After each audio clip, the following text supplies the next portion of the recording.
Hello everyone, this is Satyendra. आप सभी का सत्येंद्र जीएस एकेडमी में मैं सत्येंद्र आप सभी का बहुत बहुत स्वागत करता हूं। स्टूडेंट्स, आज का हमारा लेक्चर करंट अफेयर पर आधारित होगा। 10 मिनट में हम लोग 10 से 11 महत्वपूर्ण जो करंट अफेयर हैं 2020 के और 2021 के, जो स्टार्टिंग के कुछ महत्वपूर्ण पहलू हैं, उन पर हम लोग रोशनी डालने की कोशिश करेंगे। ये बहुत इंपॉर्टेंट करंट अफेयर के पॉइंट होंगे जो आपके किसी भी एग्जाम, यूपीपीसीएस, आरओ का एग्जाम, आपका एनटीपीसीएस और भी अदर जितने भी एग्जाम होते हैं कॉम्पिटेटिव के, वो सभी के लिए आपके लिए ये करंट अफेयर के पॉइंट्स आपके लिए इंपॉर्टेंट होंगे। तो आइए करंट अफेयर की हेडिंग बना लीजिएगा, current affair to the points, important points हैं। तो सबसे पहले स्टूडेंट्स हम लोग स्टार्ट करते हैं आज का करंट अफेयर का पॉइंट। पहला पॉइंट है आपका पीएम स्वनिधि योजना।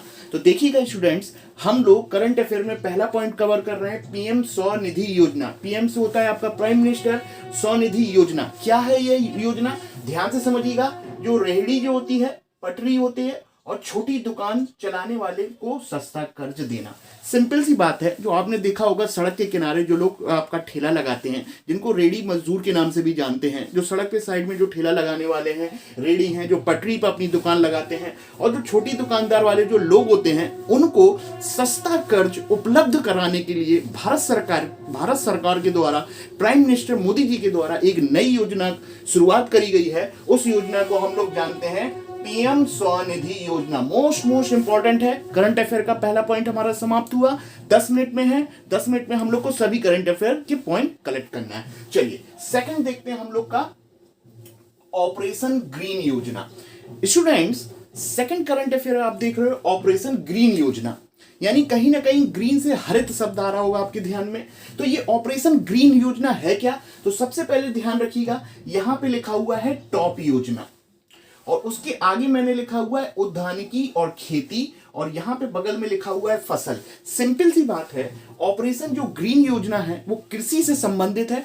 उद्यान की जो खेती करते हैं उसमें से अगर टीओपी की बात करें, जहां पे टी है आपका टमाटो, ओ से है आपका ओनियन और पी से है पटाटो, यानी कि इन तीन फसलों पर, जहां पे टमाटर है, आपका ओनियन है, प्याज है और आलू है, उसकी खेती बाड़ी या जो उद्यान की जो इनकी खेती होती है उसको बढ़ावा देने के लिए, उसमें उसको प्रमोट करने के लिए, और इसके साथ साथ फल की खेती को प्रमोट करने के लिए यह टॉप योजना संबंधित है।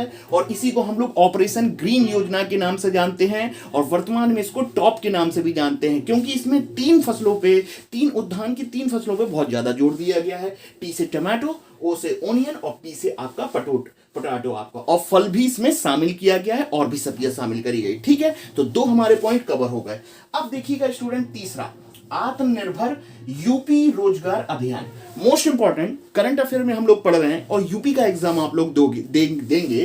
तो आत्मनिर्भर से तो आप समझ ही रहे हो, यूपी रोजगार अभियान यानी कि यूपी में कैसे एम्प्लॉयमेंट जनरेट करें। तो आपने पिछले 8 महीने में देखा कि कोरोना काल में कितने लोगों की नौकरी हमने जाते हुए देखी है। ठीक है, कोरोना काल में कितनी प्रॉब्लम क्रिएट करी। तो लोग जो होते हैं अपना घर बार छोड़ के दूसरे राज्यों में रहते हैं ताकि वो अपने घर की आवश्यकताओं को पूरा कर सकें। तो उत्तर प्रदेश के भी बहुत सारे प्रवासी हैं जो दूसरे स्टेट में रहते हैं। तो वो जब कोरोना की समस्या प्रॉब्लम हुई तो वो जब रिटर्न होके आए तो कम से कम उत्तर प्रदेश में 25 से 30 लाख प्रवासियों के रोजगार से संबंधित संकट खड़ा हो गया। तो उनको रोजगार उपलब्ध कराने के लिए भारत सरकार में मोदी जी के द्वारा उद्घाटन किया गया है उत्तर प्रदेश में आत्मनिर्भर यूपी रोजगार अभियान, जहां पर 30 लाख प्रवासियों को उत्तर प्रदेश में रोजगार देने की बात की गई है। इतनी बात हो गई, 3 हो गई। अब हम लोग चौथे पे पहुंचते हैं। चौथी स्टूडेंट्स करंट अफेयर का पॉइंट से आपके सामने ये लिखा हुआ है विवाद से विश्वास योजना। आप लोग हेडिंग बना लीजिएगा, विवाद से विश्वास योजना। मोस्ट इंपॉर्टेंट क्या कहता है समझते हैं।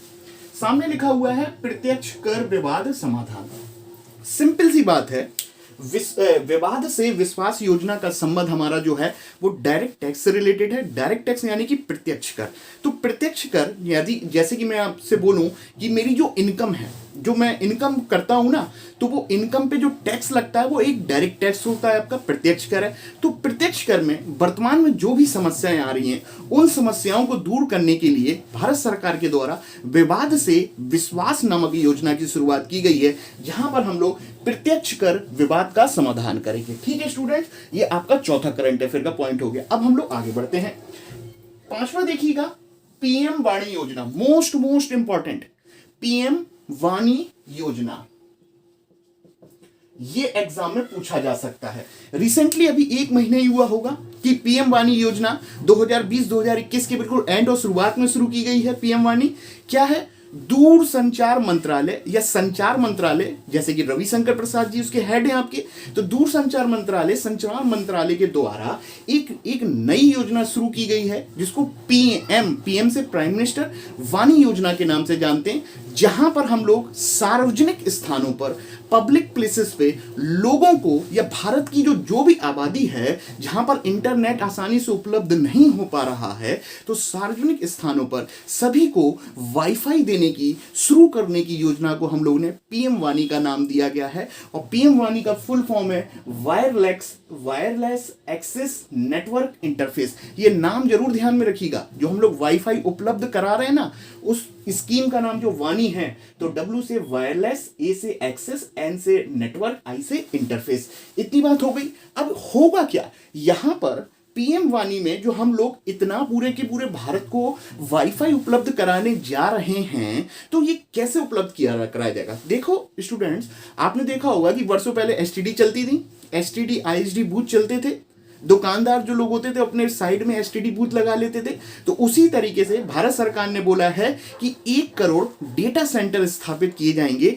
इन 1 करोड़ डेटा सेंटर को हम लोग जानते हैं पीडीओ। पी से पब्लिक, डी से डेटा और ओ से ऑफिस। यानी कि जो भी किराना स्टोर वाला है या कोई भी आपका स्टेशनरी वाला है, तो वो इस पीडीओ स्टोर को अपने यहां पर स्थापित कर सकता है, क्योंकि डायरेक्टली इन्वॉल्व भारत सरकार नहीं होगी। अगर वो 1 करोड़ डेटा सेंटर खोलेगी तो कितना इंफ्रास्ट्रक्चर और कितनी मनी का इन्वेस्टमेंट होगा। तो उसने, भारत सरकार ने बोला है कि 1 करोड़ जो डेटा सेंटर जो स्थापित किए जाएंगे, उसमें वो दुकानदार, छोटे बड़े जो भी हों, स्टेशनरी वाले हों या कोई भी दुकानदार हो, तो वो अपने आप में एसटीडी आईएसडी बूथ की तरह इन पीडीओ को स्थापित कर सकता है। इनके माध्यम से लोग जो होंगे पब्लिक प्लेस पर इंटरनेट एक्सेस कर सकते हैं। अब बात आती है, ये इनको कहां से इंटरनेट मिलेगा? इनको इंटरनेट मिलेगा इंटरनेट सर्विस प्रोवाइडर कंपनी के द्वारा, चाहे वो एयरटेल हो चाहे वो जियो, ये हमें प्रोवाइड कराएंगे। तो ये भी तो कहीं से ले रहे होंगे सर्वर माध्यम से, वो इंटरनेट सर्वर प्रोवाइडर, चाहे वो जियो हो चाहे वो आपका एयरटेल हो। ठीक है, तो ध्यान रखिएगा, पीएम वाणी जरूर पूछ सकता है, पूरा नाम पूछ सकता है, मिनिस्ट्री भी पूछी जा सकती है, नाम पूछने की पॉसिबिलिटी ज्यादा रहेगी। सार्वजनिक स्थान पर जहां पर वो होटल होगी या कोई प्रोविजन स्टोर होगा या स्टेशनरी है, तो वहां पर हम लोग लैपटॉप से या मोबाइल से इंटरनेट एक्सेस कर सकेंगे वाईफाई के माध्यम से। आगे बढ़ते हैं, छठी देखिएगा, उत्पादन लिंक्ड प्रोत्साहन योजना। मोस्ट इंपॉर्टेंट स्टूडेंट्स, ये वाली योजना क्या है? ध्यान से सुनेंगे। उत्पादन लिंक्ड प्रोत्साहन योजना का संबंध है विनिर्माण से और निर्यात से संबंधित। अब आपके मन में आ रहा होगा ये विनिर्माण क्या होता है? विनिर्माण का अर्थ होता है मैन्युफैक्चरिंग। जैसे आपने सुना होगा make in India. Make in India का लक्ष्य क्या था कि भारत के भीतर ही हम लोग प्रोडक्शन करेंगे, फैक्ट्रियां लगाएंगे, फैक्ट्रियों में उत्पादन करेंगे। फैक्ट्रियों में उत्पादन को बोलते हैं विनिर्माण, मैन्युफैक्चरिंग, और जो भी उत्पादन होगा उसको हम लोग एक्सपोर्ट करेंगे, निर्यात करेंगे।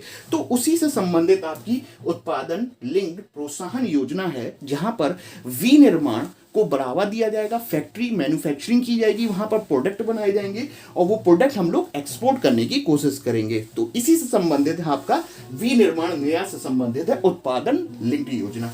इतनी हो गई, चलिए अब आगे बढ़ते हैं। स्टूडेंट्स अब देखिएगा, इतनी हो गई, तो अब थोड़ा सा हम लोग आगे बढ़ते हैं। अब देखिएगा 7वीं स्कीम क्या बोलती है? पीएम कुसुम योजना। मोस्ट इंपॉर्टेंट है, पूछ सकता है वो। कुसुम का पूरा नाम पूछ सकता है। ध्यान रखेंगे कि कुसुम योजना का पूरा नाम क्या है, तो ध्यान रखेंगे पीएम कुसुम योजना। पीएम कुसुम योजना जो है वो ऊर्जा मंत्रालय के द्वारा है। ठीक है, भारत सरकार के ऊर्जा मंत्रालय के द्वारा कुसुम योजना की शुरुआत की गई है। अब ये कुसुम का पूरा नाम क्या है, तो ध्यान में रखिएगा, किसान ऊर्जा सुरक्षा एवं उत्तम अभियान।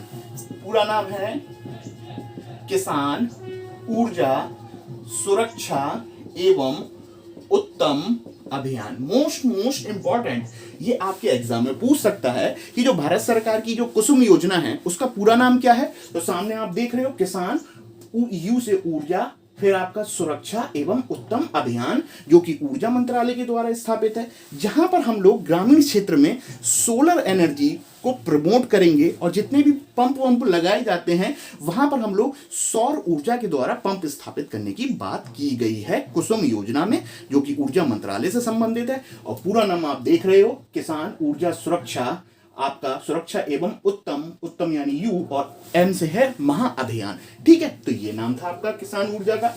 अब थोड़ा सा हम लोग आगे बढ़ते हैं, इंपॉर्टेंट पॉइंट्स हैं बच्चा लोग, ये एग्जाम में पूछ लेते हैं। चलिए अब हम लोग अगले पॉइंट पर आते हैं। अगला पॉइंट है आपका स्वामित्व योजना। करंट अफेयर का अगला पॉइंट है स्वामित्व योजना। क्या कहता है स्वामित्व योजना, ध्यान से सुनेंगे। पहली बात तो ये जो स्वामित्व योजना है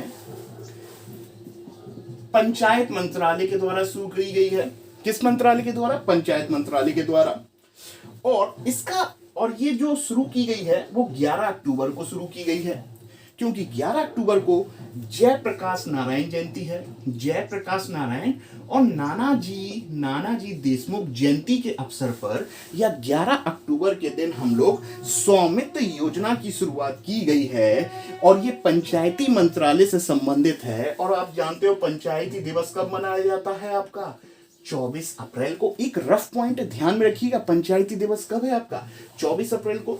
और स्वामित्व योजना जो है वो पंचायती मंत्रालय से संबंधित है, जहां पर भारत के भीतर इतने गांव हैं वर्तमान में, ध्यान रखिएगा, भारत में वर्तमान में 6.62 विलेजेस हैं।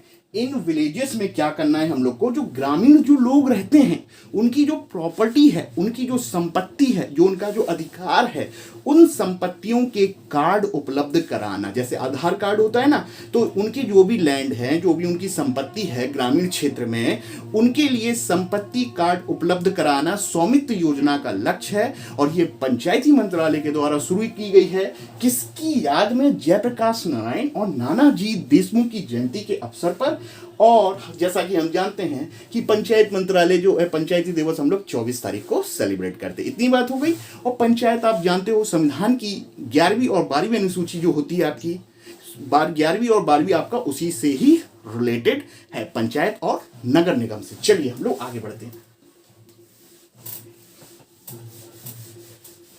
देख रहे हो इंपॉर्टेंट पॉइंट्स हैं बच्चा लोग। अब अगली देखते हैं। अगली है इंदिरा आवास योजना। सबसे पहली बात तो ये कि इंदिरा आवास योजना भारत के अंदर किस राज्य के द्वारा स्थापित की गई है? तो कांग्रेस के द्वारा। तो अब ध्यान से देखो, भारत में कांग्रेस इस समय कहां पर? राजस्थान में है। तो राजस्थान में गहलोत जी की सरकार है, अशोक गहलोत जी की सरकार है। ठीक है, कांग्रेस गवर्नमेंट है।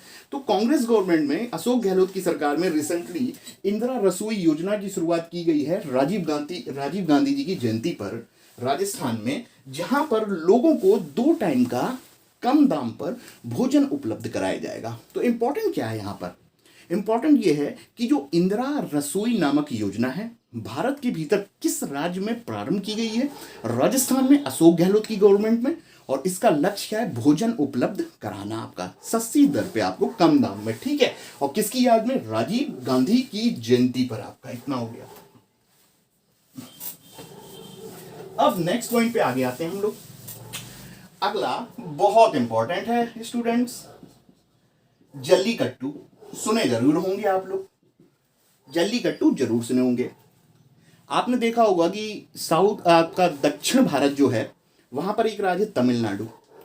तमिलनाडु में, और मैं ये भी बोल सकता हूं तमिलनाडु ही नहीं, केरल में भी ये जो सेलिब्रेट है जल्लीकट्टू बहुत धूमधाम से मनाया जाता है।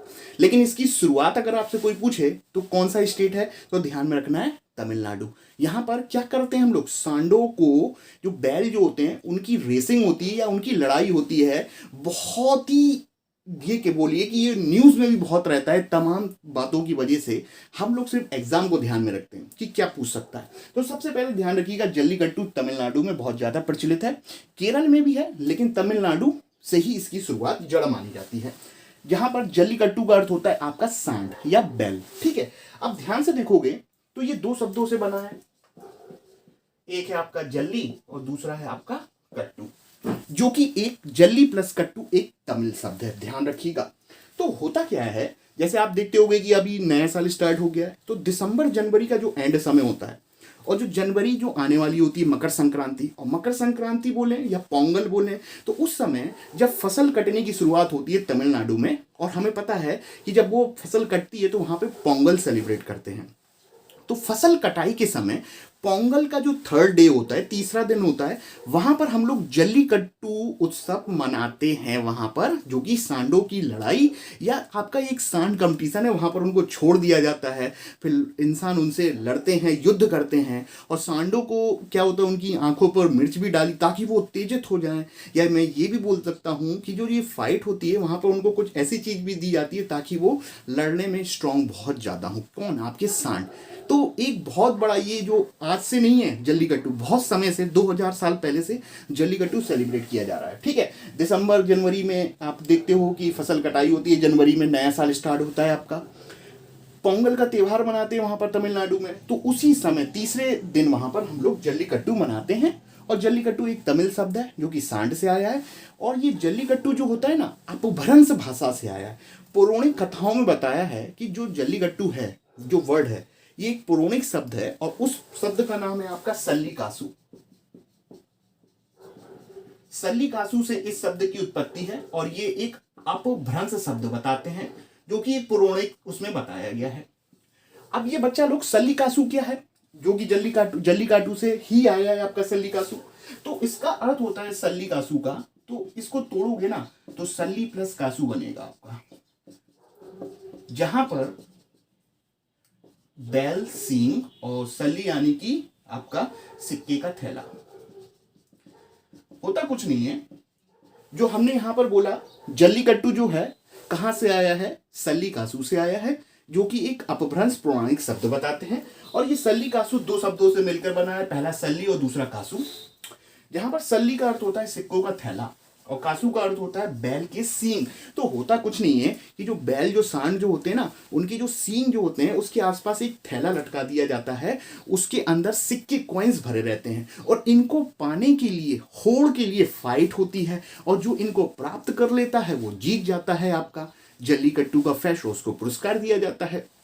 तो यहाँ पर स्टार्टिंग में क्या होता है, जल्लीकट्टू में कुछ जो सीनियर सांड जो होते हैं ना उनको खुला छोड़ दिया जाता है, वो जहाँ रोड पे चलते जाते हैं। उसके बाद फाइट आपकी स्टार्ट होती है, जहाँ पर बैलों या सांडों की फाइट इंसानों के साथ होती है, और जब वो इंसान उसको प्राप्त कर लेता है, वो सींग पे जो लटके रहते हैं वो सिक्कों का थैला, तो मान लिया जाता है कि ये इंसान जीत गया है। 2000 साल पुरानी एक परंपरा है। वर्तमान में जल्लीकट्टू एक मूवी बनाई गई है मलयालम के द्वारा, केरल के द्वारा, जिसको ऑस्कर के लिए हम लोगों ने भेजा था। इंपॉर्टेंट है, ध्यान रखिएगा, 2020 की बता रहा हूँ।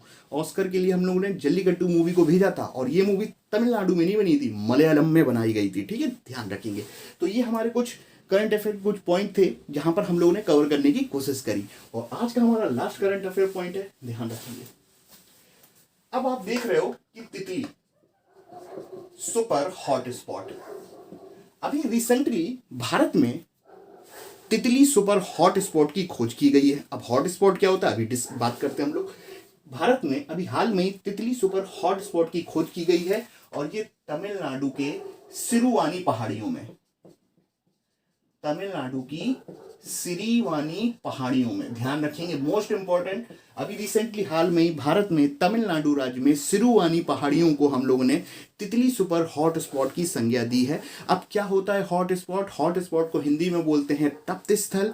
यह एक ऐसा स्थान है, ऐसा जैव विविधता से भरा हुआ हरित क्षेत्र है, जहां पर डिफरेंट टाइप की रंग बिरंगी तितलियां देखने को मिलेंगी। एक वैरायटी नहीं, बहुत सारी विविधता देखने को मिलेगी। अगर एक ही हो जाता तो वो जैव विविधता का क्षेत्र नहीं होता। जैव विविधता का अर्थ ही यही होता है कि एक ऐसा क्षेत्र जहां पर किसी पर्टिकुलर टाइम इंटरवल में, किसी क्षेत्र विशेष में हमें बहुत सारी जीवों के स्तर पर विविधता देखने को मिलती है। उस पर्टिकुलर एरिया को हम लोग जैव विविधता हॉट स्पॉट के नाम से जानते हैं, जो आपका पर्यावरण के लिए बहुत ही एक आवश्यक है। तो तमिलनाडु का सिरुवानी पहाड़ियों हमने डिफरेंट टाइप की तितलियों का एक क्षेत्र घोषित किया गया है, जिसे तितली सुपर हॉट स्पॉट के नाम से जानते हैं। तो स्टूडेंट्स, ये आज का हमारा कुछ करंट अफेयर का डेमो लेक्चर था, जहां पर हम लोगों ने कोशिश करी है कि जो इंपॉर्टेंट पॉइंट है वो आपके सामने प्रस्तुत किए जा सकें। जो एग्जाम को ध्यान में रखते हुए बनाए गए हैं। जल्दी सुधार की प्रक्रिया जारी है, जल्दी और अच्छा कुछ सामने का फ्रंट आप देख रहे हो, अच्छा जल्दी करेंगे। बस उसके लिए थोड़ा मोटिवेट करते रहिए हमें, लाइक शेयर सब्सक्राइब तो करते ही रहिए, क्योंकि पढ़ाई में क्वालिटी होना भी बहुत जरूरी है। एक कोशिश है कि जल्दी आपके सामने और बेहतर प्रस्तुत किया जाए। आप चैनल पे जाइए, सामान्य अध्ययन से रिलेटेड और चाइल्ड डेवलपमेंट, अगर आप टीचिंग एग्जाम की तैयारी कर रहे हो तो चाइल्ड डेवलपमेंट से रिलेटेड कुछ लेक्चर अपलोड किए हैं। अगर आप एसआई का एग्जाम दे रहे हो तो वहां पर मूल विधि से कुछ रिलेटेड अपलोड किए हैं। और करंट अफेयर हमारा चल रहा है और पर्यावरण अध्ययन भी चल रहा है। तो ये था आज का हमारा डेमो लेक्चर, कम समय में करंट अफेयर के टू द पॉइंट। मैं सत्येंद्र, आपका फ्रेंड सत्येंद्र जीएस एकेडमी के माध्यम से आप लोगों के सामने जीएस प्रस्तुत की। Thank you, okay, bye bye.